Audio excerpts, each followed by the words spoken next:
SMT Nation, we back. Nation, we've got the results from Verizon's Q2 2024, and I've got some of those details for you guys. We're going to take a look at the news release, look at some of the metrics, and kind of take an overall holistic look on how the quarter went for them.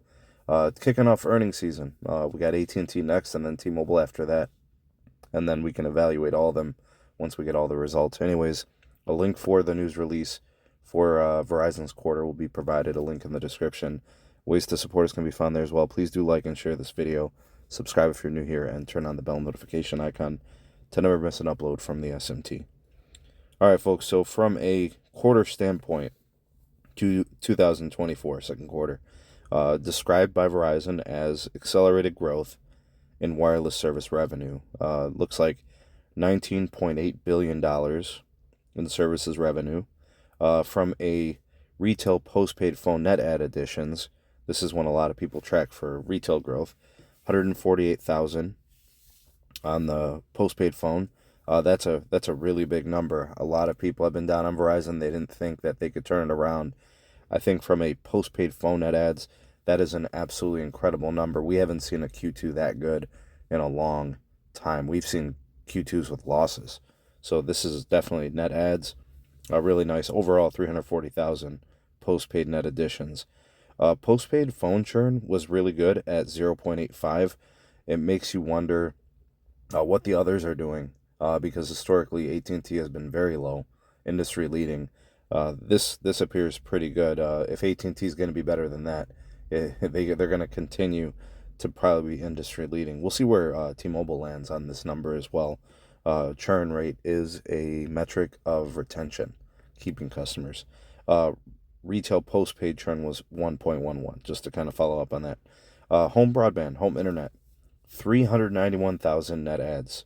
That is 8 consecutive quarters with more than 375 of these broadband net adds. That's a total fixed wireless net adds of 378,000, which does sound like they've got a little bit of Fios in there. To the tune of possibly maybe 30 or so thousand. We'll see if we could find that.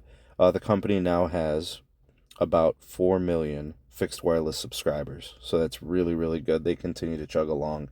5G home internet is a winner for Verizon. Fixed wireless revenues, $514 million, continues to be something that we're going to continue to monitor as they grow there. Total operating revenues at almost $33 billion.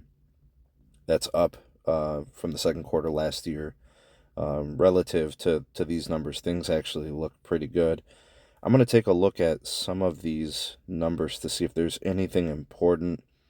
Looks like CapEx is down compared to the first half of last year.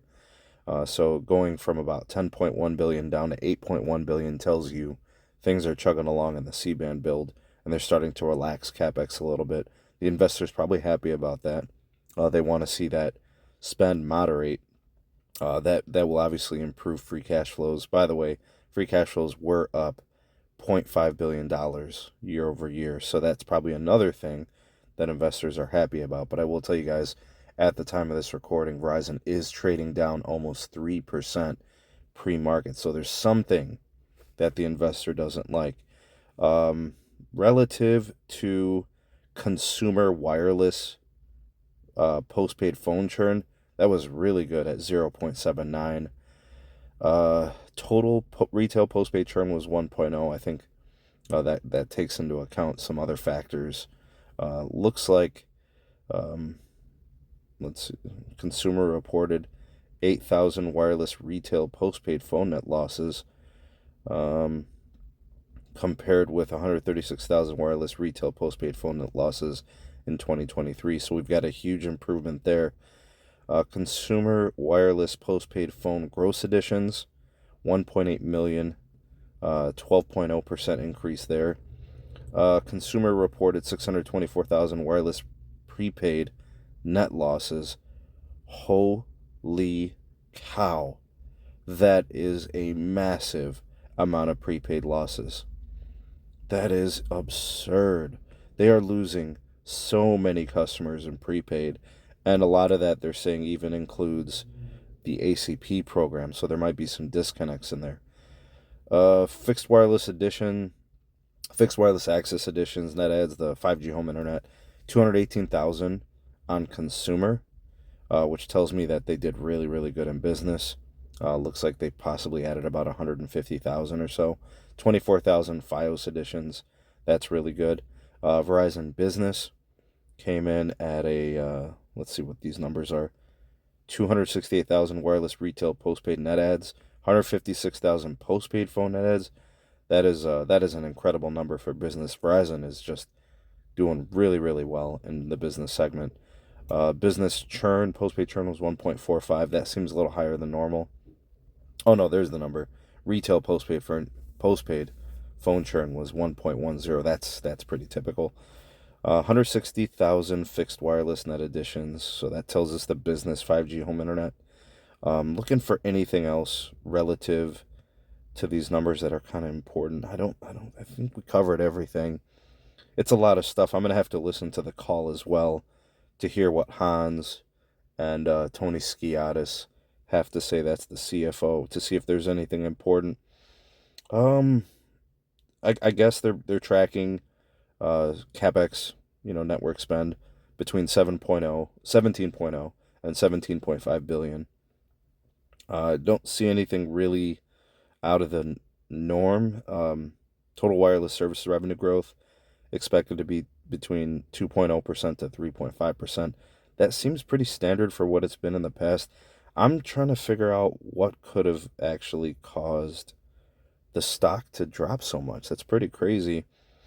And honestly, guys, the quarter doesn't look too bad. I mean, just prepaid, and really bad prepaid numbers actually. Hopefully, with the new Total Wireless, a lot of this can be fixed. Kind of get the track phone brands in order. But we won't see that at the earliest Q3 and probably more so Q4 and then Q1 of next year. Anyways, those are kind of the numbers. Again, I'm seeing some really good stuff here. Looks like we're still seeing strength in fixed wireless. They're still growing at a great pace there. Looks like postpaid phone net adds has really, really improved.